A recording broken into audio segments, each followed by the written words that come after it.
Nagpakita ng mga umano'y ebidensya ang abogado ni Janet Lim Napoles na magpapatunay umanong hindi ikinulong ni Napoles ang whistleblower na si Ben-Hur Luy.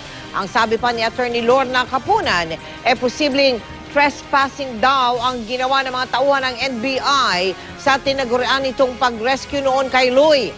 Kaya ang hiling ng kampo ni Napoles, dapat payagan ng korte na makapagpiyansa ito. Mula sa lungsod ng Makati, nakatutok live si Ruth Cabal. Ruth. Nagsimula nga ngayon ang bail hearings para kay Janet Lim Napoles na nakakulong para sa serious illegal detention. Hindi na nagpakita sa korte si Napoles. Kailangan muna kasing makita ng korte kung meron nga bang malakas na ebidensya ang prosekusyon para makapagdesisyon ito kung papayagan o hindi na makapagpiyansa si Napoles. Para sana ipakitang walang restraint o di pinigilan si Luy ni Napoles o ng kapatid nitong si Reynald Lim, sinubukan pa ni Capunan na ipresenta sa korte ang mga litrato at CCTV videos na kuha raw sa Pacific Plaza nung gabing ni-rescue umano si Luy. Hindi ito pinayagan ni Makati RTC Judge Elmo Alameda. Pero nang mag-lunch break, pinakita ni Capunan sa media ang mga litrato. May pinakita rin si Attorney Capunan na sulat ni Ben-Hur kay Napoles na nagsosorry ito. Nagreklamo tuloy ang prosekusyon sa korte dahil sa pagpapakita ng mga litrato sa media. Humingi ng paumanhin sa korte si Capunan pero pinag-aaralan pa rin daw ng prosekusyon kung ipapasite for indirect contempt of court ang depensa. Si Rodante Beru, supervising agent ng NBI, ang unang testigo ng prosekusyon.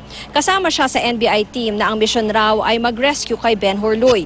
Una na raw kasing lumapit ang pamilya ni Luy at ang kanilang abogado kay Justice Secretary Laila de Lima dahil daw sa paniwalang kinulong ng kanyang boss at kaanak na si Napoles at kapatid nitong si Reynald Lim dahil na rin daw sa mga nalalaman nito tungkol sa pork barrel scam.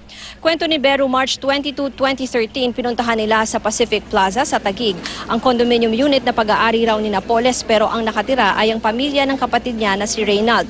Nakita raw nila si Luy na nakaupo sa loob ng unit. Walang mga nakabantay na bodyguard at wala rin daw silang nakitang may baril si Reynald na nandoon din kasama ang asawa nito. Noong una ayaw pa raw sumama ni Ben-Hur at nanginginig pa nga raw ito. Kwento raw kasi ni Luy sa kanila, akala niya ang mga taga-NBI ay yung mga pulis na pinadala raw ni Reynald Lim para hulihin siya. Sumama na rin daw ang mga taga-NBI. Sa mga taga-NBI si Luy nang magpaliwanag na dumulog nga sa kanila ang kanyang pamilya. Ilang minuto raw pag-alis na ni Luy, naiwan pa sina Beru, tsaka naman may dumating na 2 babae at 1 lalaki. Ang isang tall lady raw, hinanapan sila ng warrant of arrest, nagsisigaw at nagmura pa.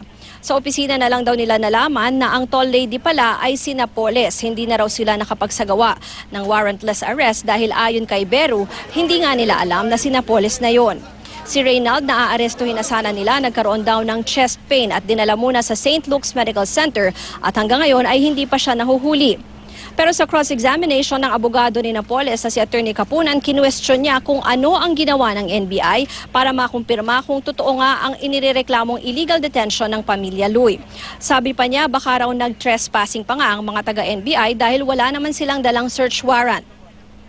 Ang ikalawang testigo naman na iniharap ng prosekusyon ay ang kaibigan ni Luy na si Maria Flor Villanueva. Noong December 19, 2012 ay dapat daw makikita sila ni Ben-Hur sa opisina ni Napoles sa Ortigas. Pero hindi niya raw nakita si Ben-Hur. Siya raw ang nagbabala sa pamilya ni Ben-Hur na baka nga raw ipadetine siya ni Napoles dahil narinig niya raw si Napoles na nagpapakuha ng isang kwarto kung saan hindi makakatakas habang iniimbestigahan ni Napoles si Ben-Hur.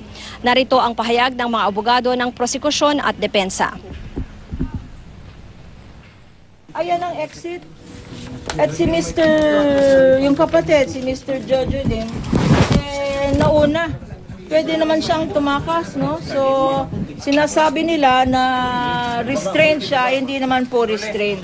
Ayokong sumama sa inyo. Wala namang ginagawang masama si itong kapatid, si Jojo.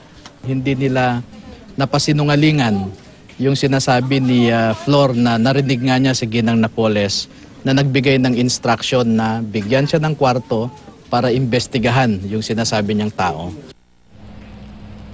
Mel, maging si Justice Secretary Laila de Lima ay pinuna rin nga ang depensa dun sa paglalabas nila ng litrato dahil posibleng paglabag na daw yan sa sub judice rule dahil kasama na raw yan sa mga merito ng kaso. Samantala sa October 2 naman, yung susunod na hearing at posibleng humarap na raw yung ibang testigo tulad ni Merlina Suñas at Ben Hur Luy. Mel? Maraming salamat sa iyo, Ruth Cabal.